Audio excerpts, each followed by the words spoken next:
boa noite a todos e muito obrigada pela vossa presença. Temos casa cheia, que é sempre muito agradável para quem está deste lado, ver as cadeiras praticamente todas ocupadas. Sem falar, claro, nas cadeiras espirituais, que essas são muitas mais, mas que nós, de uma forma geral, não vemos. Queria pedir-vos para que usassem todas as vossas artimanhas, no sentido de que Jesus possa colaborar conosco através dos seus benfeitores, para que a nossa reunião decorra da melhor forma possível e que ela possa ser proveitosa para todos nós, especialmente no sentido de meditarmos um pouco sobre o tema que hoje proponho apresentar-vos e que é a coragem. Vamos ver se o Espiritismo nos oferece alguma ferramenta para potencializarmos a coragem que existe em nós. Eu penso que toda a gente sabe definir coragem, não? Claro que cada um dará a sua definição, não é? E as definições têm muito a ver com as experiências de vida que cada um de nós tem. Tem muito a ver com o nosso percurso de vida, tem muito a ver com a nossa profissão, inclusive. Tem muito a ver também com a nossa maturidade psicológica, não é? Que cada um tem a sua. Se calhar, para determinadas pessoas, se calhar eram capazes de definir coragem como algo muito relacionado com, por exemplo, um ato físico, não é? Se calhar outras pessoas estão mais voltadas para um ato de coragem mais de caráter ético-moral ou do comportamento ou coisa assim que o valha. Eu até gostaria de ouvir assim um exemplo ou outro. Quem é que me quer dar um exemplo, uma definição de coragem de uma forma assim simples, para vermos as várias formas de abordagem? Alguém gostaria de partilhar? Acho que a capacidade de ultrapassarmos os nossos medos. Os nossos medos, muito bem. Não disseste os nossos problemas, por exemplo, não é? Disseste os nossos medos. Quem mais gostaria de dar outra definição?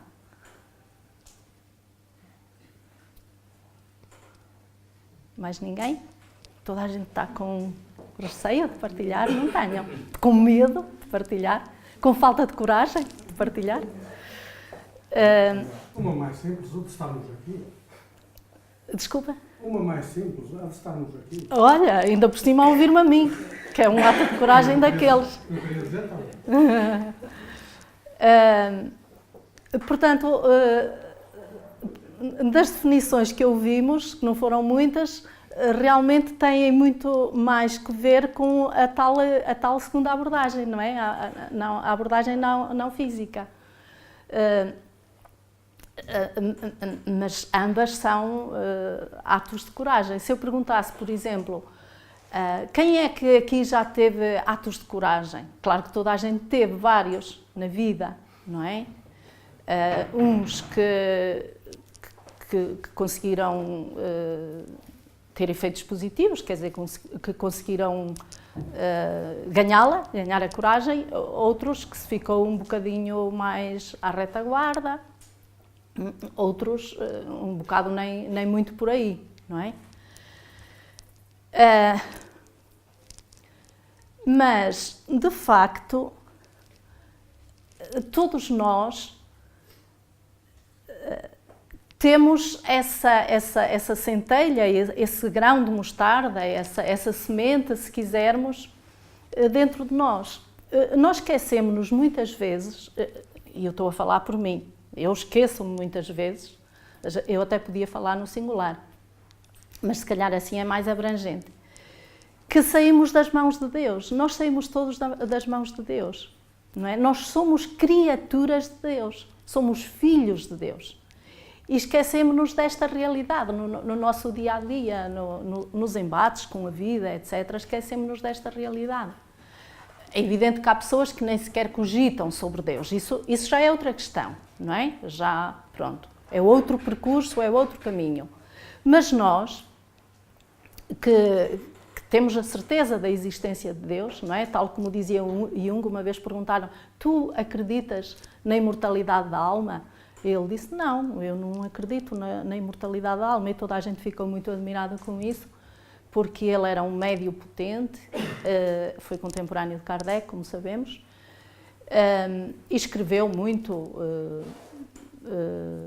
As teorias dele vêm muito de encontro às teorias espíritas. Joana de Ângeles, naquela coleção de livros psicológicos, ele baseia-se muito nas teorias de Jung, não é? O inconsciente coletivo, o inconsciente individual, os arquétipos, portanto, toda essa linguagem de Jung que tem correspondência direta na filosofia espírita. Ele teve, quanto a mim, cometeu uma falta de coragem muito grande, já que estamos a falar em coragem, e ele, nesse aspecto, não foi mesmo nada corajoso, na medida em que não teve coragem para assumir publicamente. Ele era um indivíduo de ciência, era um indivíduo muito prestigiado, não é?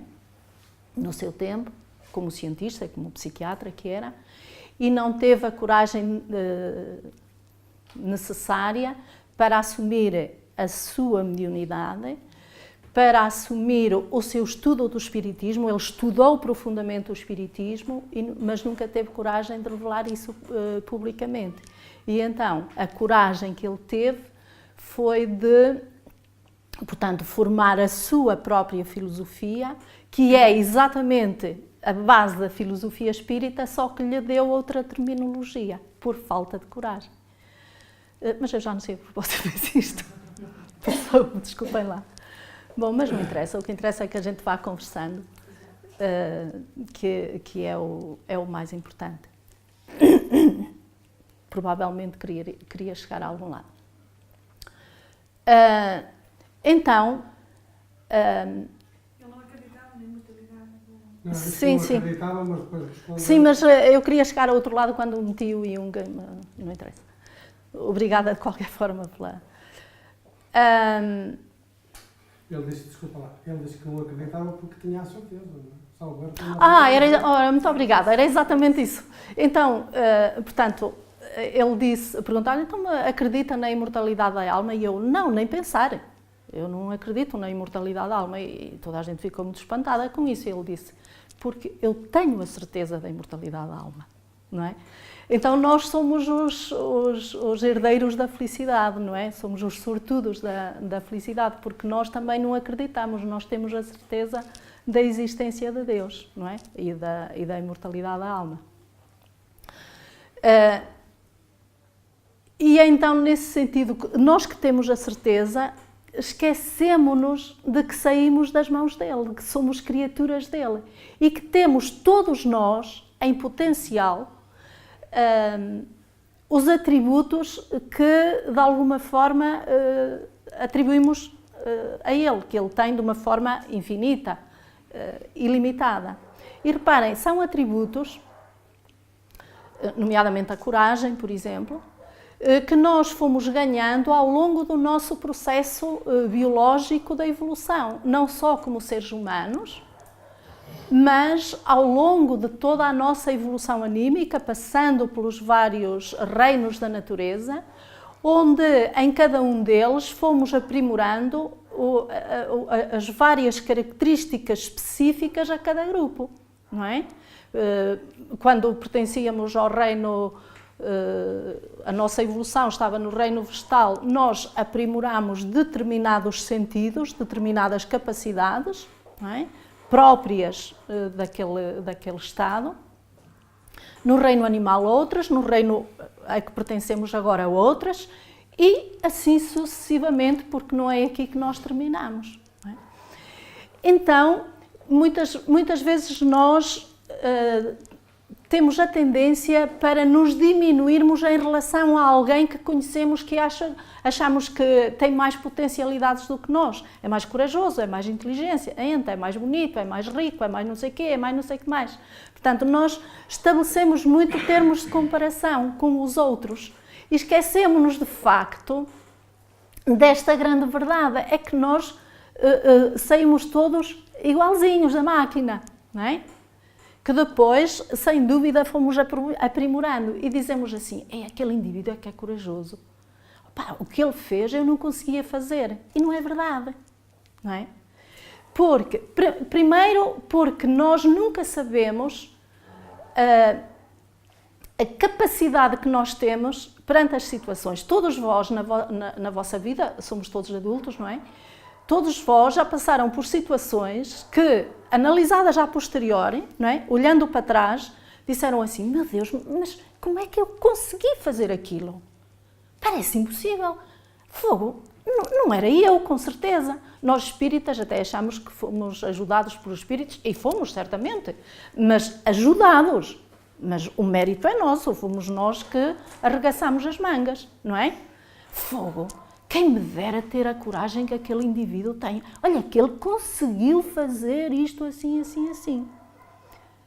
E quando nós estamos com este raciocínio assim, o que é que está a acontecer? Nós não estamos a dar-nos valor. Porque é um dos nossos grandes pecados. É não nos sabermos dar valor. Quando pensamos em vestir uma roupinha bonita, pensamos sempre, olha, fulana tem uma parecida e tal, não sei o quê. Quer dizer, há uma tendência para nós tentarmos comparar com A ou com B, ou com a moda, ou com isto ou com aquilo. Tudo isto porque não nos damos valor, não é? Não nos sabemos dar valor. E isto é uma espécie de coragem também, não é?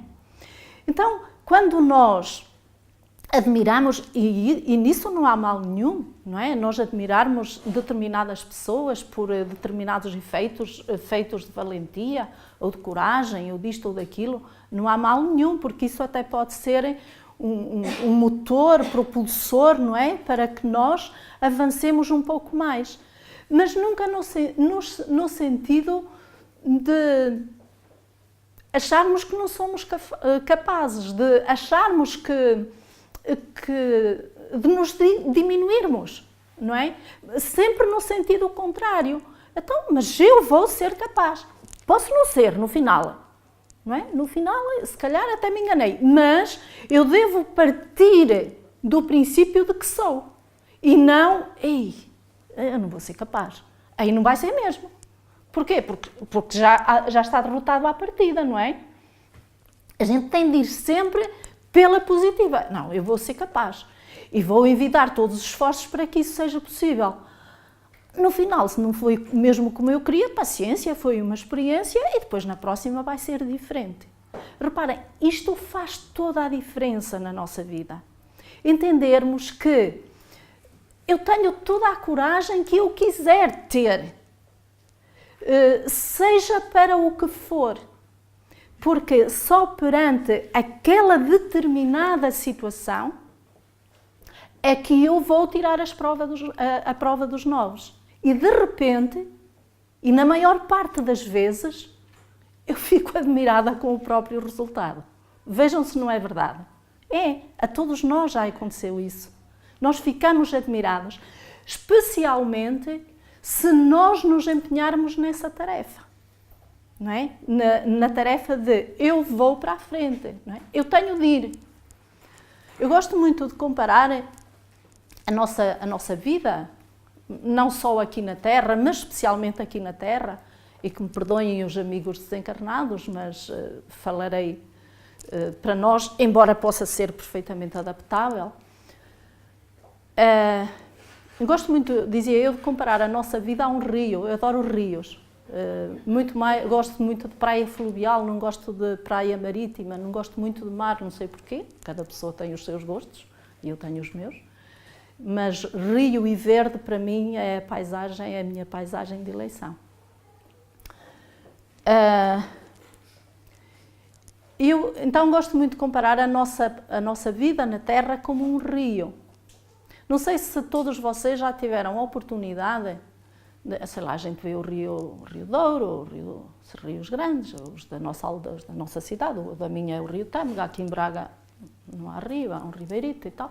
Bom, mas todos nós conhecemos rios, não é? E nós quando vemos aquela água toda ali, com aquela pujança toda, especialmente no inverno, assim, fogo, que força que isto tem e tal. Mas vocês já pararam alguma vez para pensar que esse rio tem uma nascente? O Rio Tejo, não é? Que é um grande rio, ele tem uma nascente. Nasce lá em Espanha, não sei bem onde. Tem uma nascente. Vocês já alguma vez... Desculpe. Muito obrigada. Vocês já alguma vez viram a nascente de um rio? Quem é que já viu a nascente de um rio? Aquilo o que é? Aquilo é assim uma coisinha. É assim uma coisa. Eu por acaso já vi, eu só vi de um. Foi a nascente do Rio Homem, que nasce nos Carris, na Serra do Xerez, que é uma coisa fabulosa. É assim uma coisa, é assim um pedacinho de água. É uma gotinha, parece uma gotinha de água ali, a nascer. Ok? Que depois, Rio Homem, que depois é o Cava, vai por aí adiante, até a Esposenda, não é? Vai desaguar ali a Esposenda. Então, reparem, nós, imaginem a nossa nascente, portanto, quando nascemos, e que depois vamos engrossando. Como é que essa nascente do rio se tornou num rio grande? Como? Porque ele foi vencendo obstáculos ao longo do seu percurso. E foi recebendo também, ao longo do seu percurso, foi recebendo afluentes, não é? Riozinhos mais pequeninos, que vieram também de outras nascentes muito pequeninas, e que foram engrossando aquele rio. Reparem, quando aquelas gotinhas de água, que são quase como gotinhas de água na nascente, a nascerem, se essas gotas de água não fossem corajosas, elas não saíam dali. Elas não passavam de uma nascente. Mas elas acreditaram no potencial que elas tinham. Elas acreditaram que podiam ir mais além, que podiam fazer um percurso de quilómetros e quilómetros e quilómetros e que podiam inclusive fundir-se no oceano, tornando-o ainda maior. Então, estes afluentes, vencendo aqueles obstáculos, significa na nossa vida as dificuldades por que passamos, não é? E que esses afluentes só vão engrossar essa corrente e esse rio, à medida que vai sendo cada vez mais caudaloso, só vai engrossando essa corrente como? Se tiver a coragem de vencer os obstáculos. Porque senão não consegue chegar mais adiante. Então assim é também a nossa vida. Nós podemos sentir que não somos muito corajosos. E isso é mau, é uma doença emocional, como tantas outras doenças que nós temos. Só que as doenças emocionais nós não as catalogamos no nosso dia-a-dia. E são essas as mais importantes do nosso bem-estar, porque são elas que vão dar origem ao outro tipo de doenças, não é? Então, se eu assumir para mim que sou capaz de vencer esses obstáculos, o que é que vai acontecer? Eu vou ser mesmo. Reparem, à semelhança do rio, quando ele tem um pedregulho à sua frente, o rio pode voltar para trás? Não pode, pois não. Ele ou torneia o pedregulho, ou então passa por cima, se tem capacidade para isso, ou tem de arranjar ali uma solução para seguir adiante. Mas uma solução tem de ser necessariamente encontrada. De outra forma, porque o pedregulho não vai sair dali, não é? Para a Sua Excelência ao rio passar. Então, Sua Excelência vai ter de arranjar uma maneira de ultrapassar a situação. Ora, o que é que nós fazemos no nosso dia a dia? E isto é que é a tal coragem, não é? Encoberta. Nós dizemos, ei, fulano teve coragem de subir ao Monte Everest, até ficou sem um bocado no nariz, aquilo é que é corajoso e tal. Bom, eu não sei se considero isso coragem, mas não vamos analisar essas coisas, até porque são muito conhecidas. Para mim, uma pessoa corajosa é a pessoa que consegue andar, imprimir os passos, os seus próprios passos à sua existência e, à medida que esses afluentes, não é? Esses obstáculos vão aparecendo no seu caminho, tem capacidade para saber torneá-los, para aprender a torneá-los, para ultrapassá-los da maneira que conseguir naquele momento. Isso é, de facto, uma pessoa corajosa, tal como disse a Gorete. Eu gostei muito da definição que ela deu, não é? Repete, se não te importas. A capacidade para ultrapassar os nossos medos. A capacidade para ultrapassar os nossos medos. Medos, pronto, ela disse medos, mas podemos... diz? Exato, podemos tornar isto mais abrangente, não é? As nossas dificuldades, os nossos problemas. E é isso mesmo, não é? Agora, a gente chega a esta idade, a esta aproveita a idade, fala de mim, e diz assim, fogo, e agora como é que eu vou resolver estas situações? Quer dizer, de repente, vem-me com estas teorias do medo e não sei o quê, e agora é que eu vou aprender estas coisas? Bem, nunca é tarde para aprender. O ideal é aprendermos desde pequeninos, desde criancinhas. Isso é que é o ideal. Porque aprendemos sem sofrimento, ou com menos sofrimento, não é? Porque esses pedregulhos que se apresentam à nossa frente pode significar, ou significa a maior parte das vezes, o tal sofrimento, não é? Portanto, nunca é tarde para aprender, e tudo se aprende na vida. Eu disse já hoje, e é verdade, que nós saímos das mãos do Criador com essa potencialidade que se chama coragem. Então podemos dizer, então, se a temos dentro de nós, não precisamos de mais nada, já a temos, acabou, usámos-la quando é necessário e tudo mais, e está tudo feito. Mas não é assim, não é? Porque nós temos de aprender tudo na vida. Nós temos fome, mas temos de aprender a comer, não é? Não vamos comer com a mão, não vamos comer, não é? Devemos comer de uma forma civilizada, isto é, para comermos devidamente, convenientemente, nós temos de aprender, e no entanto temos fome. Não é?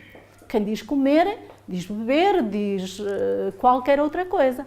Portanto, se é um facto que nós temos tudo isso dentro de nós, devemos aprender a lidar com essas ferramentas até para potencializá-las, não é? Quanto mais nós aprendermos a lidar com elas, mais nós conseguimos potencializá-las. Concordam comigo?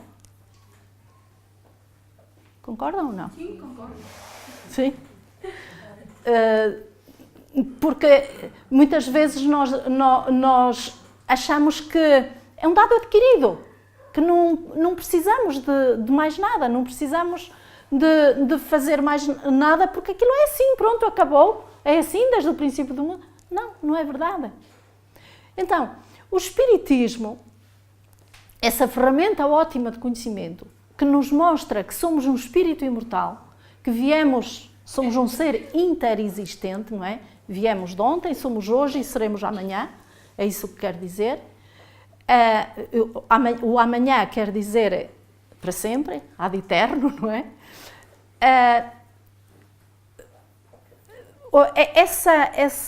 Essa realidade, que é uma realidade para nós, claro, essa realidade altera tudo. altera todo o nosso processo de assimilação das próprias ideias, nomeadamente da coragem, que é aquilo que hoje sobre a qual nos estamos a debruçar. Então, aprender a potencializar em nós essa ferramenta que temos é extraordinariamente importante. E nós chegamos então, como dizia, a esta idade já mais avançada e andamos assim um bocado em papos de aranha, não sabemos muito bem como nos movimentar e somos medrosos por natureza, não é? Sentimos-nos medrosos, o que é um bocado contrassenso, porque se existe isso dentro de nós, porquê é que nos sentimos medrosos? Exatamente porquê? Porque essa ferramenta está enferrujada. Está enferrujada. Em muitos de nós está completamente enferrujada, por falta de uso. Desde a nascença, desde a nossa criancice, desde crianças, e aí é que nós temos possibilidade de aprender tudo, nós não soubemos utilizá-la. Não aprendemos a utilizá-la e foi enferrujando ao longo do tempo a pontos de chegarmos à idade madura e acharmos que não temos coragem, que não somos corajosos, que não conseguimos isto, que não conseguimos aquilo e sentimos-nos muito limitados, porque o sentirmos falta de coragem limita-nos imenso no nosso dia-a-dia, na nossa vida. Não tenho coragem para dizer à Júlia aquilo que eu acho que lhe devo dizer, achamos que é falta de coragem, porque eu tenho receio que ela não aceite aquilo que eu lhe quero dizer, que ela leve mal, que se ofenda. Reparem, tudo isto é insegurança da nossa parte, isto é falta de coragem. Mas também falta a atitude da pessoa. Exato, falta de coragem. Porque a atitude, depois a gente toma uma atitude, depois temos de ter vontade para chegar à coragem para mudar as coisas, não? Exatamente. Acho que é mais ou menos isso. Exatamente. A gente tomando aquela atitude que acho que a gente tomou, no meu caso, acho que foi isso que aconteceu. Primeiro tomei aquela atitude de querer mudar as coisas, depois veio a vontade... Que é uma atitude de coragem. Claro, e depois veio a vontade de mudar, não é? E então apareceu a coragem para prosseguir em frente. Acho que é mais ou menos isso. Exatamente. Portanto, isto é falta de coragem, que tem que ver com o facto de nós não a sabermos utilizar, de nunca termos aprendido a utilizá-la, desde crianças, não é? Desde crianças. Eu ainda ontem ouvi... de manhã, às 9 horas, vinha de trabalhar e vinha à minha frente uma senhora com um menino, um netinho, presumo eu, de 5, 6 anos. E vinha a choramingar que queria colo. E a senhora velhota, coitada, não lhe podia dar colo. E ela sempre a choramingar. No sentido inverso, vinha uma mãe, presumo eu, com uma criança de 4, 5 anos, talvez um anito menos pelo tamanho do que o menino, portanto, no sentido inverso, e toda contente, a saltitar e tal, não sei o quê, portanto, numa atitude diferente. E eu via atrás da avó com o neto. E quando me apercebi que ia haver ali um diálogo interessante, parei e tal para apreciar, que eu gosto muito de apreciar as conversas nas ruas, adoro. Aí apanho muitas conversas. E então a avó ia a dizer, o garoto ia, eu estou cansado, e quero colo, não sei o quê. E a avó dizia-lhe, mas eu não te posso dar colo, mas eu quero colo. Olha ali aquela menina, e é uma menina, por acaso falava baixo a avó, olha, e é uma menina, olha se ela pede colo, olha, ela até vai toda contente, vês? E é maior do que tu, e olha que ela não está a pedir colo à mãe, ela é mais pequena do que tu, e olha que ela não está a pedir colo à mãe, e tu, que és maior do que ela, estás a pedir-me colo, estás a chorar e ela não está a chorar, está assim, está ali ao lado, a ouvir e tal. Eu digo assim, meu Deus. E o garoto continua, mas eu quero o colo. E depois eu lá continuei a minha vida. Quem é que quer fazer estes comentários? Quem é que quer fazer comentários sobre isto? Alguém quer comentar? Posso fazer, eu se não gostar muito, depois diz. Podemos pegar um bocadinho no miúdo e ter no lado Mais comentários. O primeiro que salta logo à vista, não é? É a distinção entre sexos. Esse, e depois a passar a ideia, está aí implícita a ideia de que ele tinha que ser mais corajoso, ou seja, não estava a ser, mas num sentido depreciativo. Negativo, não é? Exato. Portanto, aquela criança estava a receber mensagens consecutivamente, por acaso nem era numa voz ríspida, que podia ser, às vezes é. Estava consecutivamente a receber mensagens de que não valia nada, não prestava, não era corajoso. E reparem, um adulto assimila de uma forma completamente diferente estas mensagens de uma criança. Aquilo ficou registado naquela criança que nunca mais vai sair dela. E isso vai refletir-se durante toda a sua vida. Na vida de criança, adolescente, de jovem, de adulto e de idoso.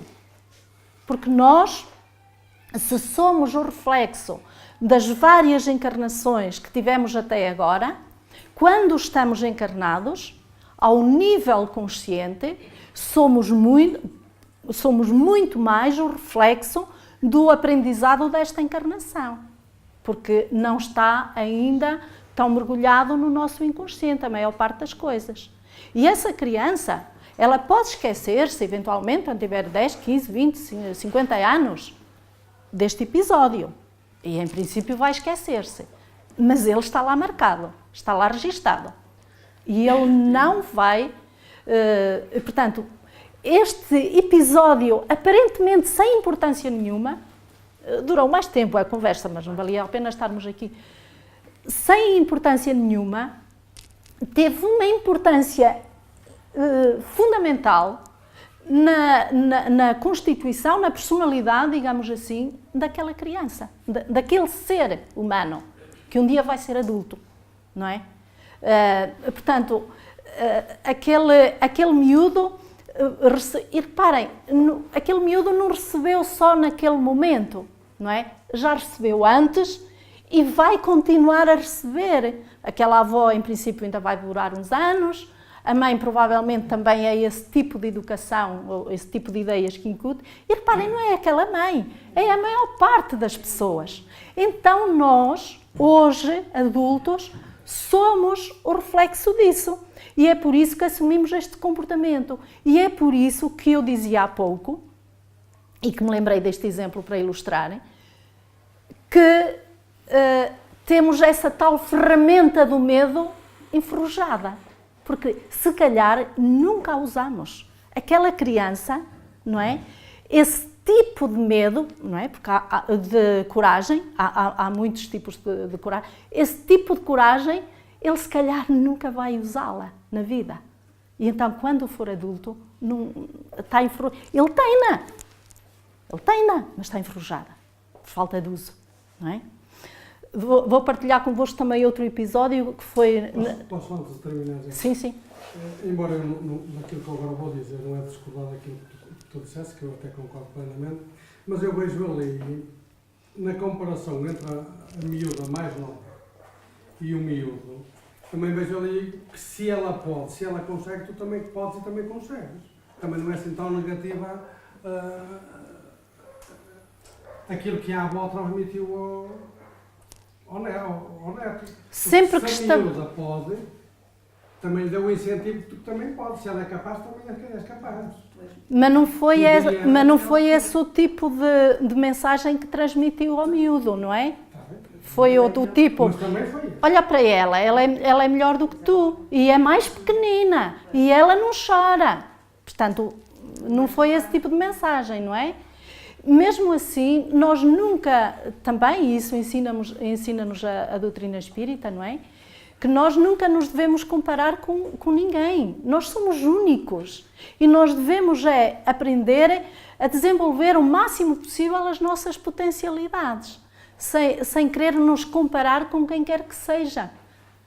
Na medida em que cada um de nós tem o seu percurso a esforço próprio. Isto é, as conquistas são pessoais e intransferíveis, não é? Aquilo porque eu passo, aquilo que eu consigo ou não consigo, não posso transferir para a pessoa que eu mais amo no mundo. Não posso, é intransferível. Portanto, nesse sentido, não devemos estabelecer comparações, muito menos, na minha opinião, claro, com crianças que têm uma capacidade de absorção diferente de um adulto, não é? Mas outro exemplo que eu vos queria contar, também negativo, foi nas barracas de São João. Eu saí assim de minha casa e o que é que aprecio? Uma criancinha muito pequenina, eu já contei isto a alguns, tinha assim, ainda mal começava a andar, ainda assim muito coisa e tal. E com a mãe, ia à mãe, mas não ia de mão dada. E a garota extasiada, a olhar para as barracas, coitadinha, nunca tinha visto, não é? Extasiada ali, a olhar, bicos de pés, a olhar assim para tudo e tal. E eu a deliciar-me com aquilo. E a mãe, anda. A mãe com pressa, não é? A garota, claro, não saía do sítio, tal, anda. E ela nada, nem ouvia a mãe, nem ouvia nada, estava ali, toda feliz, toda contente. E a mãe a insistir, anda. Passado e eu parada a morder o esquema, não é? Passado um bocadito, pouco tempo, sei lá, se calhar nem um minuto, diz-lhe a mãe, anda que vem ali o cão grande. Bem, a garota, Jesus, quando a mãe lhe fala no cão grande, eu apeteceu-me ter com aquela mulher, com aquela senhora, com aquela jovem, era uma mãe jovem. Eu disse, a senhora não sabe o mal que fez à sua filha. E reparem, para a garota reagir daquela forma, de certeza que o cão grande já fazia parte da história da vida dela. A criança mal sabia andar ainda. Portanto, vejam, aquela criança, portanto, ela tem de facto ferramentas em si que podiam ser potencializadas pela mãe, não é? Mas, ao contrário, está a deixá-las enferrujar. Não é? E dificilmente aquela criança vai ser uma criança corajosa. Não é? Ontem, isto foi no São João, ontem, e a outra foi na semana passada. Ontem, também de manhã, quando vinha mais ou menos no mesmo sítio da primeira história, eu passei, que foi ali mesmo em frente à igreja de Santa Cruz, quem é de Braga, sabe onde é? Ali no Largo. Eu ia um pai, novo ainda, com uma criança assim aqui no, como é que se diz? Sim, aqui. E a criança, não sei, deveria ter 3 anitos no máximo. Eu passei e ele estava parado.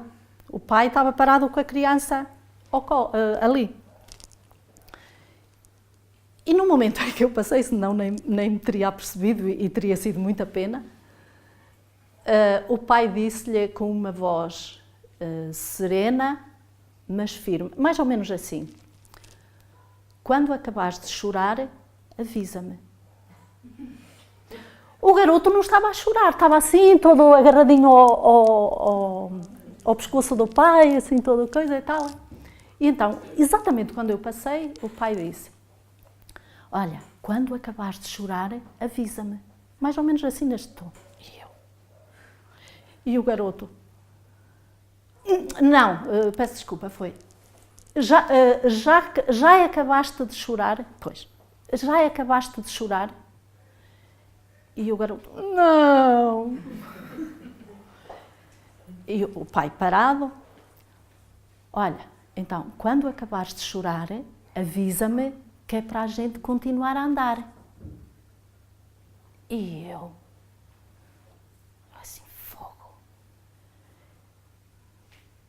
Parei, continuei parada, assim, deixa ver no que é que isto dá.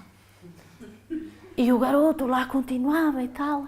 E diz assim: porque Mas o pai, assim, numa voz, porque, como sabes, nós temos de ir, não sei para onde, mas enquanto tu estiveres a chorar, nós não podemos continuar a andar. E eu parei, e eu lá andei assim mais um bocadinho, distraidamente e tal, dali por um bocadinho, diz o filho, já podemos. Ok, então o pai tirou o filho do coisa, pegou-lhe na mão e lá foram eles. Eu fiquei deslumbrada com isto. Sim, isto parece uma história de um filme. Porque quem ouve aquelas duas experiências que vos contei, não é? E depois esta, eu digo assim, que pai, jovem, um indivíduo assim, não tinha 30 anos, certeza. Eu digo assim, isto é que é um pai, isto é que é um educador. Não devia ser pai. Eu acho que era, quer dizer, fosse o que fosse, é assim, fosse o que fosse, fosse o que fosse, era um ótimo educador, sem dúvida nenhuma, porque não hostilizou a criança, não lhe falou arrogantemente, nada, tudo muito normal, simplesmente a responsabilizou, mais nada. Responsabilizou-a numa coisa, porque eu depois vim a analisar isso todo o caminho até casa, não é? Eu fiquei banzada. E reparem, responsabilizou, o que é que eu deduzo? Ele deve-lhe ter pedido colo, portanto, ele ia ir cansadito, o garoto era pequenito, e deve-lhe ter pedido colo ao pai. Isto eu não apreciei, eu é que construí a história, não é? E o pai deve-lhe ter perguntado, mas porquê queres colo? Eu, estou cansado. Ok, deu-lhe colo, muito bem. Estava cansado, podia dar-lhe colo, deu-lhe colo, mas responsabilizou-o. Porque não é, as crianças são chantagistas, o que era ir todo... Mas responsabilizou, isto é, deu-lhe colo, mas ficou ali paradinho. Eu fiquei banzada com esta história, juro. Fiquei deslumbrada mesmo, apeteceu-me ir e ter com o indivíduo, ele nem soube que eu estava a apreciar, não é? Disfarcei o máximo que pude. Mas apeteceu-me ir ter com o indivíduo e dar-lhe os parabéns, porque é difícil a gente encontrar na rua, não é? Estes episódios que são de facto marcantes. Foi perfeito mesmo, não podia ter sido mais perfeito. O garoto deve ter pensado, bem, não vamos estar aqui eternamente, quer dizer, eu não consigo levar a minha avante. Então, dali por um bocadito, assim, ok. Então, quando parares de chorar, avisa-me que é para a gente continuar. Portanto, não lhe disse, tens de parar de chorar, mas ele não estava a chorar, o garoto. Então, avisa-me, o garoto, assim, bem, temos de sair deste impasse, não é? Porque também as crianças não são burras. Então, dali por um pedacinho, e eu a pensar cá para mim, bem, Deus queira que não demores muito tempo, não é? Mas dali por nem um minuto, um pedacinho, logo a seguir. Pronto, pai, já não estou a chorar. Ok, tirou e lá continuaram. Uma coisa, que ensinamento, impressionante. Portanto, reparem, esta criança vai ser necessariamente uma criança segura e responsável, com um educador destes. Bem, se é pai, tanto melhor, porque vai lidar com ele mais diariamente, não é? Mas com um educador destes, vai ser uma criança que, desde tenra idade, aprendeu a lidar devidamente com todas as ferramentas que tem, porque nós temos-las todas, é potencial. Vai ter a vida mais facilitada. Exatamente. Vai ser uma pessoa segura, vai ser uma pessoa responsável, vai ser uma pessoa que sabe o que quer, etc, etc, etc. Isto não é? são mais não estragar. Pois, agora podemos traçar aqui vários cenários, mas a gente também deve fazer a análise de acordo com o material que tem, não é? E o material que temos é este. Era o pai que ia, a mãe, nem sei se tem mãe, pronto, não faço ideia, não é? Estamos a fazer uma análise, não é? De qualquer das formas, eu penso que numa família basta, ou penso não, tenho a certeza, até por experiência própria, que numa família basta um dos progenitores ter uma atitude mais assertiva e mais para conseguir transmitir essa afetividade que está inerente e construir jovens e pessoas saudáveis psicologicamente. Portanto, é o que assim. Não estou aqui a puxar horário à minha sardinha, mas porque não há perfeições, evidentemente, mas acho que não é preciso os dois. O ideal é que sejam os dois, mas se for só um, que bom, já é muito bom, não é? Já, pronto, e se for esse o que toma as rédeas da educação, por exemplo, na minha família, no meu caso, os meus pais, quem tomou as rédeas da educação foi a minha mãe, porque o meu pai trabalhava e tal, e foi a minha mãe. E realmente ela tomou-as muito bem. Não precisámos muito da educação que o meu pai poderia ter nos dado. Ela foi suficiente, não é? Agora, de facto, a responsabilidade dos educadores é muito, muito, muito grande. Eu penso que a maior parte deles não têm noção, não é? Da responsabilidade que têm, que lhes cabe, não é? Porque, eu também acho que sim, E porque a criança, ela tem ali tudo em potencial, não é? Muito mais do que um adulto, muito mais. Nós nascemos com 3 vezes mais células do que as que temos posteriormente. Até elas depois vão sendo substituídas. Exato, vão sendo insubstituídas, não é? À medida que vamos crescendo e quando chegamos aos 7, 8 anos, já só temos os cerca de 70, 80, 100 trilhões, não se sabem quantos são. Mas, portanto, se um ser adulto com 1/3, não é, das células, inclusive os neurónios, etc., consegue ter a potencialidade que tem, imaginem uma criança com 3 vezes mais.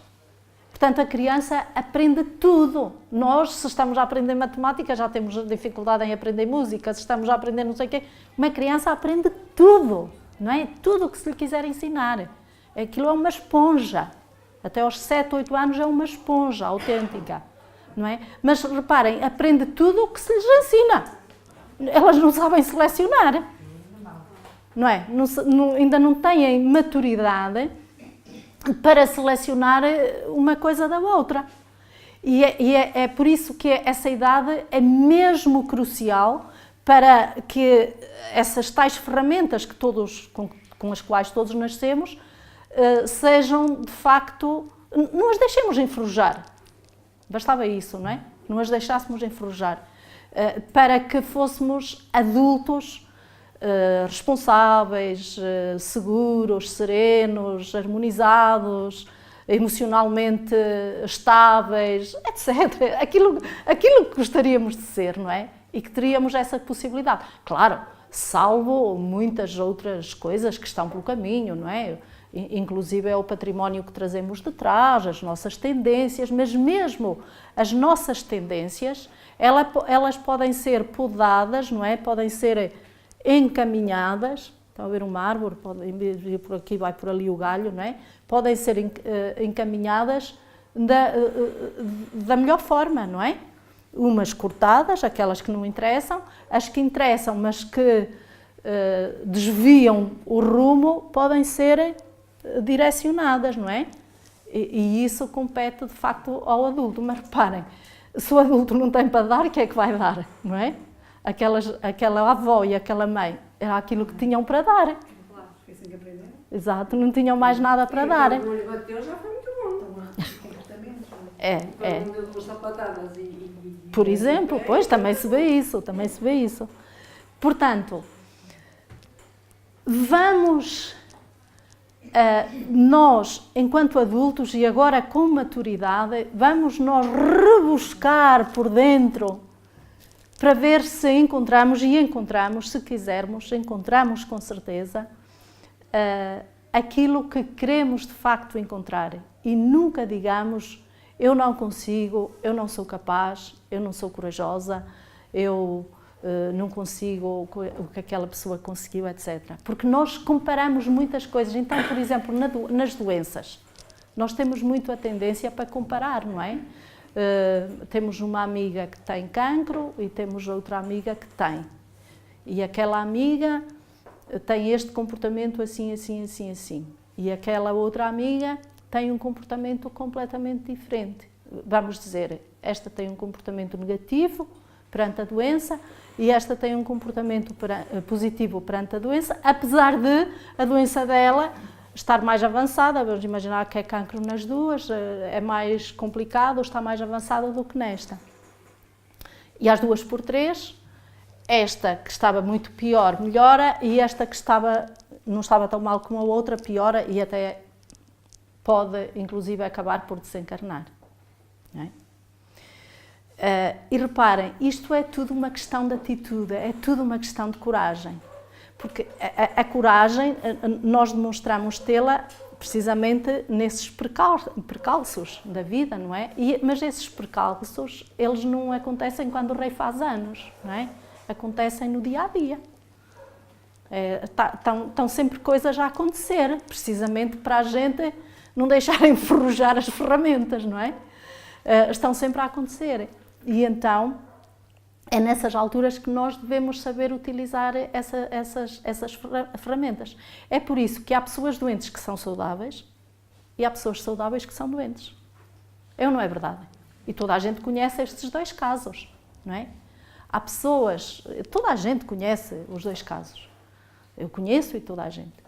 De pessoas que tinham motivos para se considerarem umas desgraçadinhas, para não fazerem nada, para não saírem da cama, para sei lá o quê, e estão aí para as curvas. E o mais engraçado é que acabam por vencer as doenças. Porque não há doenças, há doentes, segundo o Espiritismo e também segundo a Organização Mundial de Saúde. Não é? Então, essas pessoas que têm uma atitude corajosa perante essa situação de alguma forma indesejável, não é?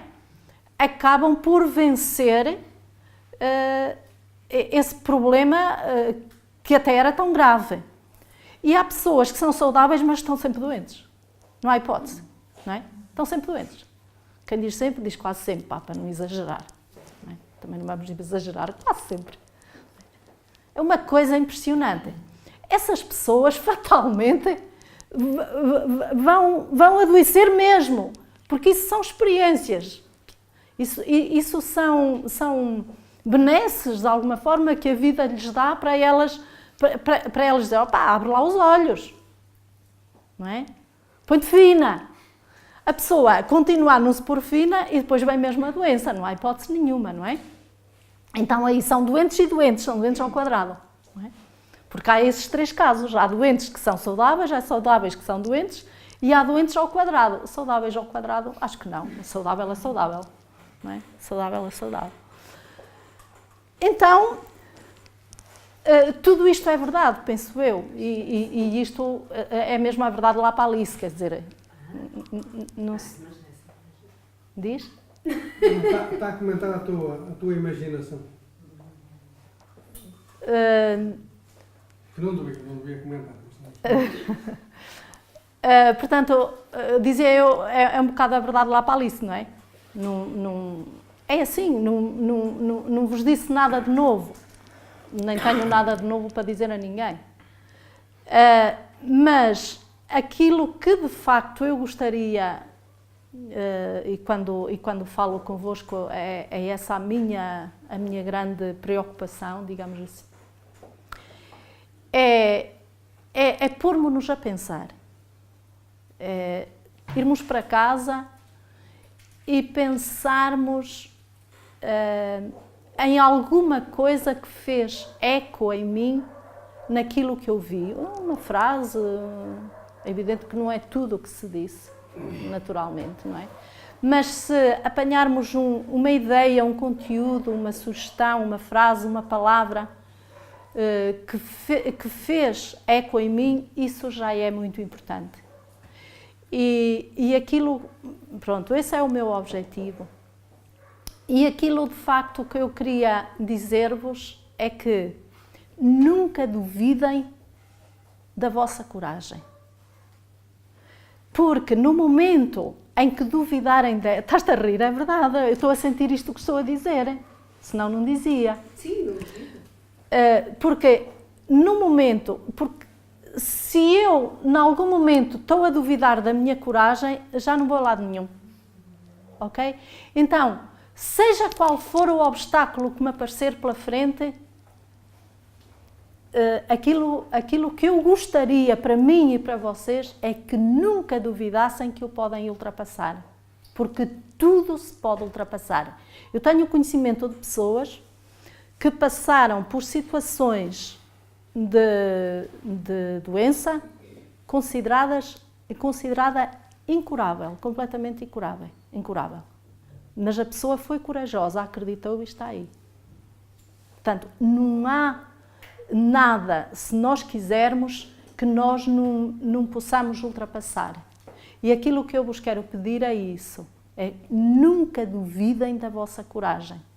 Porque se alguma vez duvidarem, então certamente que não vão conseguir chegar onde quiserem. Pode no momento vocês pensarem que aquele obstáculo é intransponível. Mas, se não duvidarem da vossa coragem, tal como o rio, vocês vão encontrar a maneira de o tornear. Se não for saltando ou pulando, vai ser passar ao lado, ou passar mais longe, ou passar mais perto, ou ir ao colo de alguém, ou ao ombro de alguém, ou agarrado com portanto, pedir a mão de alguém.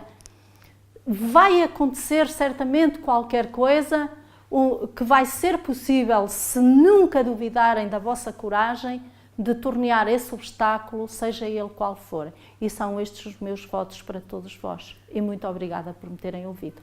Obrigada por nós.